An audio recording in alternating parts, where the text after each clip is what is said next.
8-3-1-370 బదులు 8-3-370/1 అని పడుతుంది. రైట్ రైట్ అమర్ గారు ఒకసారి అది ఎక్కడికో వెళ్తుంది. అది మళ్ళీ మనం అంటే ఇప్పుడు మాట్లాడదాము. ఇద్దరు భార్యాభర్తలు ఉంటే భర్తకి ఎక్కడో 225 బూత్ లో ఉంటే భార్యకి ఎక్కడో 264 బూత్ లో ఉంటుంది. 100% అది పోలింగ్ కాదు, మీరు రాసి పెట్టుకోండి. ఎగ్జాక్ట్లీ ఎందుకంటే రైట్ రైట్ అమర్ గారు మళ్ళీ మాట్లాడదాము. బీహార్ ఎలక్షన్స్ గురించి కూడా మనం మాట్లాడదాము.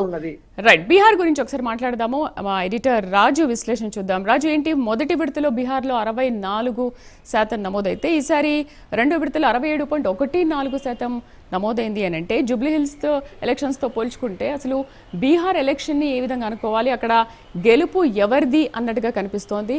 పోల్స్ ఏమంటున్నాయి, సర్వేలు ఏమంటున్నాయి? శ్రీదేవి, మొత్తానికి బీహార్లో ఒక రకంగా చెప్పాలంటే ఇక్కడ రెండు అంశాలు మీరు మాట్లాడింది. ఒకటి జూబ్లీ హిల్స్, తర్వాత వచ్చేసి బీహార్. ఇక్కడ ఓటర్లకు సంబంధించినటువంటి చైతన్యం, దీంతోపాటు ఎందుకు ఓటు హక్కుని వినియోగించుకోలేకపోయారు, అక్కడ ఎందుకు ఓటు హక్కుని అత్యధికంగా వినియోగించుకున్నారనే అంశాలు చూస్తే బీహార్ విషయానికి వస్తే 2020 అంటే కోవిడ్ చాలా తీవ్రంగా ఉన్నటువంటి సందర్భంలోనే ఓటర్లు భారీ ఎత్తున అప్పట్లో తమ ఓటు హక్కును వినియోగించుకున్న పరిస్థితి బీహార్లో మనం చూసాం. కానీ ఇప్పుడు జూబ్లీ హిల్స్లో మనం కానీ చూస్తే ఎంతో కాలంగా అంటే ఏ ఎన్నిక జరిగినా సరే అక్కడ ఓటేసేందుకు పోలింగ్ కేంద్రాలకు ఓటర్లు రానటువంటి పరిస్థితి. సో దానికి సంబంధించినటువంటి కారణాలను ఇప్పుడు మనకు ప్యానలిస్టులు చాలా కులంకషంగా కూడా చెప్పినటువంటి సిచ్యువేషన్ ఉంది. ఎందుకంటే 2023లో జరిగినటువంటి సాధారణ ఎన్నికల్లో కొన్ని చర్యలు తీసుకున్నారు. ఈ పోలింగ్ పర్సంటేజ్ని పెంచేందుకు అనేక చర్యలు తీసుకున్న పరిస్థితి. ఏంటి అంటే ఒక యాప్ని క్రియేట్ చేశారు. ఆ యాప్లోకి వెళ్తే ఏ పోలింగ్ స్టేషన్ దగ్గర ఎంతమంది ఉన్నారు, సో మనం వెళ్తే ఎంతసేపట్లో ఓటు వేయచ్చు, పోలింగ్ సెంటర్ ఎంత దూరంలో ఉంది, అక్కడ ఉన్నటువంటి పరిస్థితి అనేటువంటి పూర్తి సమాచారాలు ఇచ్చారు. అలాగే ముందుగానే ఎక్కడ పోలింగ్ బూత్ ఉంది అనేటువంటి అంశాలన్నీ కూడా స్పష్టంగా ఉన్నటువంటి పరిస్థితి. కానీ ఇది ఉప ఎన్నిక కావడంతో ఇందాక మన ప్యానలిస్టులు చెప్పినట్టు కొంతమంది ఏదైతే ఈ ఎన్నికకి సంబంధించి ఓటర్ స్లిప్పులు ఇవ్వడం ఆలస్యమైందని కూడా కొన్ని కారణాలు చెప్పేస్తారు. కారణాలన్నీ కూడా పక్కన పెట్టేస్తే ఓటు అనేది ప్రజలకు ఉన్నటువంటి ఒక వజ్రాయుధం లాంటిది. మరి దాన్ని వినియోగించుకోకపోతే నిజంగా అది ప్రజాస్వామ్యాన్ని పరిహాసం చేసినట్టు అవుతుంది. సో అది ఓటర్లు తెలుసుకోవాల్సిన బాధ్యత. ఇక బీహార్ ఎన్నికల విషయానికి వస్తే ప్రస్తుతం బీహార్కి సంబంధించినటువంటి ఎన్నికలకు సంబంధించినటువంటి ఎగ్జిట్ పోల్స్ అన్ని కూడా అక్కడ ఎన్డీఏ కూటమి గెలవబోతోంది అని చెప్పేసి చాలా స్పష్టంగా చెబుతూ ఉన్నటువంటి పరిస్థితి.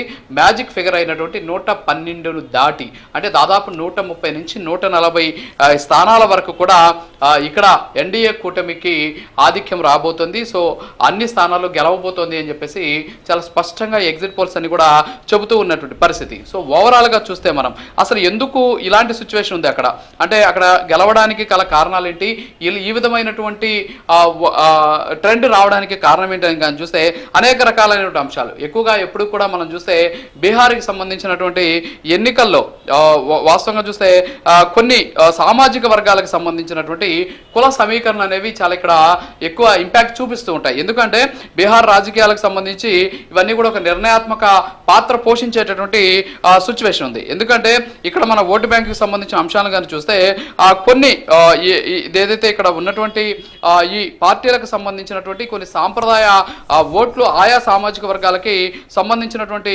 ఉన్నటువంటి పరిస్థితి ఉంది. ఎస్పెషల్లీ ఈ కుల సమీకరణ కానీ మనం కానీ చూసుకున్నట్లయితే మొదటి నుంచి కూడా ఎక్కువగా అక్కడ ఎన్డీఏ కూటమికి అయితే కుర్మీలు అనేసి, కోయిరీలు అనేసి అగ్రవర్ణాలకు సంబంధించినటువంటి ఓటర్లు, మహాదళిత ఓటర్లు సమీకరించడంలో ఎప్పుడు కూడా ఎన్డీఏ కూటమి అక్కడ విజయం సాధిస్తుంది అని చెప్పేసి కూడా చెబుతూ ఉన్నటువంటి సిచ్యువేషన్ ఉంది. మరోపక్క మహాగఠ్ బంధన్కి సంబంధించి అక్కడ ముస్లింలకు సంబంధించి ఓటు బ్యాంక్ ఎక్కువగా ఉంది. అలాగే యాదవులకు సంబంధించినటువంటి ఓటు బ్యాంక్ ఎక్కువగా ఉండడంతో అదే ఎక్కువగా అక్కడ ఈ ఎంవై అనేటటువంటి ఒక ఫార్ములా అంటాం అనమాట. అంటే ముస్లిం అలాగే యాదవ్ ఓటు బ్యాంక్ తోటి గెలిచేటటువంటి పరిస్థితి. అయితే ఇక్కడ ఏంటి అంటే ఈ మహాగఠ్ బంధన్ మొదటి నుంచి కూడా అక్కడ ఉన్నటువంటి నితీష్ కుమార్ ప్రభుత్వానికి సంబంధించి అంటే ఎన్డీఏ కూటమికి సంబంధించి అక్కడ ఉన్నటువంటి ప్రజా వ్యతిరేకతను క్యాష్ చేసుకోవడంలో విఫలమైనటువంటి సిచ్యువేషన్ ఉంది. దీంతో పాటు అనేక రకాలైనటువంటి అంశాలు ఇందులో ముడిపడి ఉన్నాయి. ముఖ్యంగా ఉద్యోగాలు కావచ్చు, ఉపాధికి సంబంధించినటువంటి అంశాలు ఇవన్నీ కూడా చాలా ప్రతిష్టాత్మకమైనటువంటి పాత్ర పోషిస్తూ ఉంటాయి. ఎక్కువగా అక్కడ యువత ఉద్యోగాల కోసం ఎదురు చూస్తూ ఉంటారు. ఎస్పెషల్లీ దీనికి సంబంధించి ఎన్డీఏ మేనిఫెస్టోలో చాలా స్పష్టంగా కూడా చెప్పడం జరిగింది.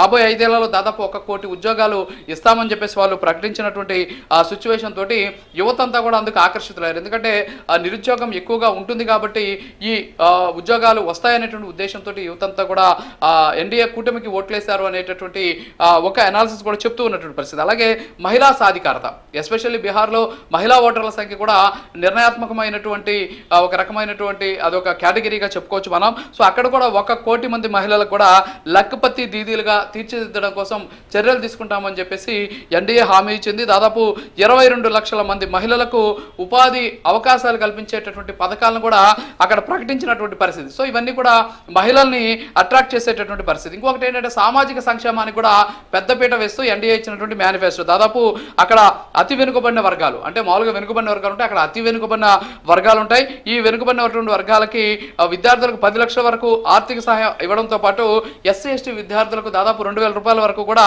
మంత్లీ సపోర్ట్ చేస్తామని చెప్పేసి చెప్పినటువంటి పరిస్థితి. ఇక అభివృద్ధికి సంబంధించి ఎక్స్ప్రెస్ వేలు నిర్మిస్తామని చెప్పేసి, అలాగే మెట్రో నగరాలను అభివృద్ధి చేస్తామని చెప్పేసి రకరకాలైనటువంటి హామీలు కూడా ఇచ్చినటువంటి పరిస్థితి. సో ఈ హామీలు కూడా ఇక్కడ కీలకంగా మారాయి. మరోపక్క మహాగఠబంధన్ మేనిఫెస్టో కూడా ఇంచుమించు అలాగే ఉంది. కాకపోతే అక్కడ ఏంటంటే 10 లక్షల ఉద్యోగాలు వెంటనే ఇస్తామని చెప్పడం కావచ్చు, అంతేకాకుండా మహిళలకు నెలకు 2,500 రూపాయలు ఇస్తామని చెప్పడం. సో ఇవన్నీ కూడా ఉన్నటువంటి పరిస్థితి. మద్యపాన నిషేధ చట్టం కింద తాటికల్లు నిషేధాన్ని తొలగించడం వంటి వివాదాస్పదమైనటువంటి చట్టాల వల్ల అక్కడ కాస్త కొంత ఇబ్బంది జరిగిందనేటటువంటి వాదన కూడా వ్యక్తమవుతుంది. ఏదైనప్పుడు కూడా వీటన్నిటికీ కూడా అనేక రకాలైనటువంటి కారణాలు మనకు స్పష్టంగా తెలుస్తున్నాయి. సో అన్ని సర్వేలు కూడా ఇక్కడ చూస్తే ఎగ్జిట్ పోల్స్ అన్ని కూడా అక్కడ ఎన్డీఏ కూటమి గెలిచేటటువంటి అవకాశం అనేది చాలా స్పష్టంగా తెలుస్తున్న పరిస్థితి కనిపిస్తుంది. రాజు, ఒకసారి ప్రశాంత్ కిషోర్ గురించి మనం మాట్లాడదాము. జన్ సూరజ్ ద్వారా బీహార్ గతిని మారుస్తానంటూ చేసిన ఆయన ప్రచారాన్ని ప్రజలు ఎవరు పట్టించుకోలేదా?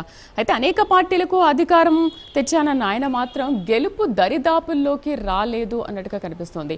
కొన్ని పోల్స్ అయితే చూస్తే ఒక 7 to 10 వస్తున్నాయి, కొంతమంది 0 అంటున్నారు, కొంతమంది 2 to 3 అని అంటున్నారు. మరి ఎందుకు ప్రశాంత్ కిషోర్ స్ట్రాటజీలు సొంత రాష్ట్రంలోనే ఎందుకు పనిచేయలేదు అనుకోవాలి? అంటే ఒక సామెత ఉంది శ్రీదేవి, ఏంటంటే సొంత వైద్యం పనిచేయదు అనేటువంటి ఒక సామెత ఉంది. మనం వైద్యం చేసుకుంటే పనిచేయదు అని చెప్పేసి.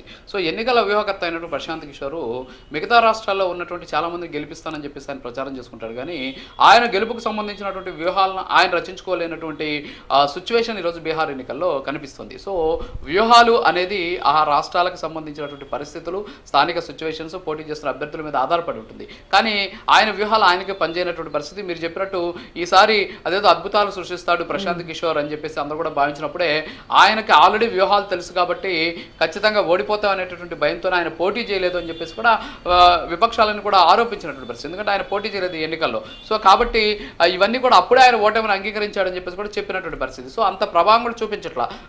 ఏ ఎగ్జిట్ పోల్ చూసుకున్నా కూడా 1-2 మినహా దాదాపు అన్ని కూడా 0 నుంచి 1% వరకు, అంటే 0 నుంచి 1 సీట్, అంటే దాదాపు 1-2 సీట్ల మధ్యలోనే వచ్చేటటువంటి అవకాశాలు ఉన్నాయని చెప్పినటువంటి పరిస్థితి. ఆయన కింగ్ మేకర్ అయిపోతాం, వీళ్ళిద్దరికి హంగుగా ఏర్పడితే మనకు వచ్చినటువంటి స్థానాలతోటి బీహార్ని పాలించవచ్చు అని చెప్పేసి ఆయన భావించినప్పటికీ కూడా ఆ దిశగా అక్కడ ఉన్నటువంటి ఓటర్లు ఈయన వ్యూహాలను నమ్మనటువంటి పరిస్థితి. అలాగే ప్రజల పట్ల ఈయన వ్యూహాలు పనిచేయనటువంటి సిచ్యువేషన్ అయితే ఉంది. సో ఓవరాల్గా చూస్తే మాత్రం అనేక రకాలైనటువంటి అంశాలు, ముఖ్యంగా ఎన్డీఏకి సంబంధించి ప్రధాని నరేంద్ర మోడీ తీసుకుంటున్నటువంటి అనేక కీలకమైనటువంటి అంశాలు కావచ్చు, అంతేకాకుండా డబుల్ ఇంజన్ సర్కారు ద్వారా అభివృద్ధి ఎలా జరుగుతుంది అనేది మిగతా రాష్ట్రాల్లో కూడా చూస్తూ ఉన్నటువంటి పరిస్థితుల నేపథ్యంలో అక్కడ ఉన్నటువంటి ఓటర్లంతా కూడా ఎన్డీఏకి మద్దతు పలికారేమో అనేటటువంటి ఒక చర్చ అయితే తీవ్రంగా సాగుతున్న పరిస్థితి కనిపిస్తుంది Sridevi. Right, thank you very much Raju for the updates. ఒకసారి సత్యం గారితో మాట్లాడదాం. సత్యం గారు, ఏమంటారు బీహార్ ఎలక్షన్ గురించి? మీ ఒపీనియన్ ఏంటి? అంటే అన్ని సర్వేలు కూడా